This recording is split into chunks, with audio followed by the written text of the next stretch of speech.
Welcome back to BBVN online classes. The next conditional statement is if-else statement. Last video के अंदर अपन ने पढ़ा था इफ स्टेटमेंट, जिसमें इफ का क्या होता है, एक ब्लॉक होता है. जब कंडीशन ट्रू होती है तो इफ का ब्लॉक चलता है और कंडीशन फॉल्स होने पे कुछ भी नहीं होता. नेक्स्ट अपना स्टेटमेंट आता है, वो आता है इफ एल्स स्टेटमेंट. तो देखिए इफ एल्स स्टेटमेंट क्या है. The if else statement has two block. इसमें क्या होते हैं, टू ब्लॉक होते हैं. जैसा इफ के अंदर ओनली वन ब्लॉक होता है. One is the if block, एक इसमें क्या होता है, इफ का ब्लॉक होता है, विच इज सेम एज अबो, जो अपन ने पहले पढ़ा था उसके सेम है. And the other is the L's block. इसमें क्या होता है, जो नया ब्लॉक होता है वो क्या होता है, एल्स ब्लॉक होता है. इट मीन्स दूसरा जो ब्लॉक होगा वो क्या होगा, else block. If the expression in the if block is evaluates to false.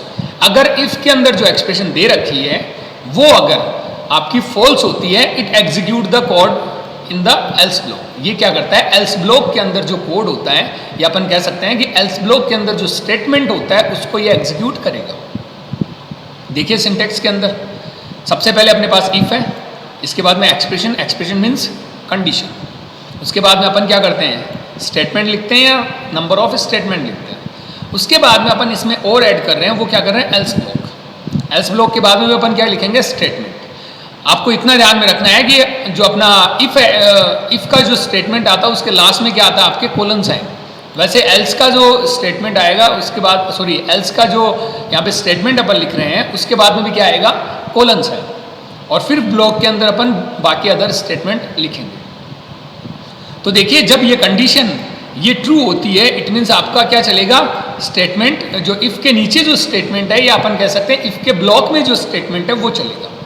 और इन द केस ये कंडीशन फॉल्स हो जाती है तो क्या चलेगा, एल्स का स्टेटमेंट चलेगा. तो देखिए एक एग्जांपल अपन देखते हैं जिसके अंदर अपन को दे रखा है इफ एल्स स्टेटमेंट. सबसे पहले नम इज इक्वल टू 5. यहाँ पे नम एक वेरिएबल है जो क्या लिंक कर रहा है, 5. इट मीन्स जब भी अपन नम को यूज करेंगे तो वहां पे क्या वैल्यू यूज होगी, 5. उसके बाद में अपन ने लिखा इफ, यहाँ पे लिखा है नम रिमाइंडर टू इक्वल 0. तो देखिए नम मीन्स यहाँ पे क्या होता है, 5. यहाँ पे आएगा रिमाइंडर टू इक्वल 0. अब देखिए अगर अपन बात करें 5 रिमाइंडर 2, तो अगर अपन 5 को डिवाइड करते हैं 2 से तो रिमाइंडर अपना आता है 1. 2 टाइम ये डिवाइड हो जाएगा और 1 रिमाइंडर आ जाएगा. तो यहाँ पे नेक्स्ट स्टेटमेंट क्या बनेगा अपना, 1 इक्वल 0. क्या 1 0 के इक्वल है, तो ये कंडीशन क्या होगी, फॉल्स होगी. तो ये कंडीशन यहाँ पे क्या हो रही है, फॉल्स हो रही है. और जब कंडीशन फॉल्स होती है तो इट मीन्स इसके अंदर क्या चलेगा, एल्स स्टेटमेंट का ब्लॉक चलेगा. ब्लॉक के अंदर क्या मैसेज है, it is an odd number. ये क्या है, एक ऑड नंबर. ये स्टेटमेंट चलेगा. तो इस जो प्रोग्राम का आउटपुट क्या आएगा, it is an odd number. और अगर ये कंडीशन ट्रू होती, अगर यहाँ पे 5 की जगह 6 होता तो ये कंडीशन क्या होती, ट्रू होती. क्योंकि अगर 6 की बात करें अपन तो 6 रिमाइंडर 2 इक्वल 0. तो यहाँ पे 6 रिमाइंडर 2 क्या आता, 0 आता. 0 आता तो ये कंडीशन क्या हो जाती, ट्रू हो जाती. और कंडीशन ट्रू होती तो यहाँ पे क्या चलता, इफ का ब्लॉक चलता. और इफ का ब्लॉक चलता तो आंसर क्या आता है यहाँ पे, it is an even number. It means if के ब्लॉक जब ये कंडीशन ट्रू होती तो इफ का ब्लॉक चलता. और ब्लॉक के अंदर क्या स्टेटमेंट है, प्रिंट स्टेटमेंट है, जो क्या प्रिंट कर रहा है, it is an even number.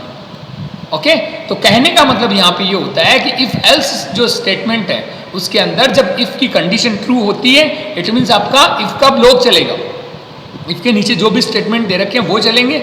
और अगर कंडीशन फॉल्स होती है तो जो एल्स स्टेटमेंट है उसके नीचे जो भी आपने स्टेटमेंट दे रखे हैं, या अपन कह सकते हैं कि एल्स जो ब्लॉक है उसके अंदर जो भी स्टेटमेंट आपके हैं वो एग्जीक्यूट होंगे.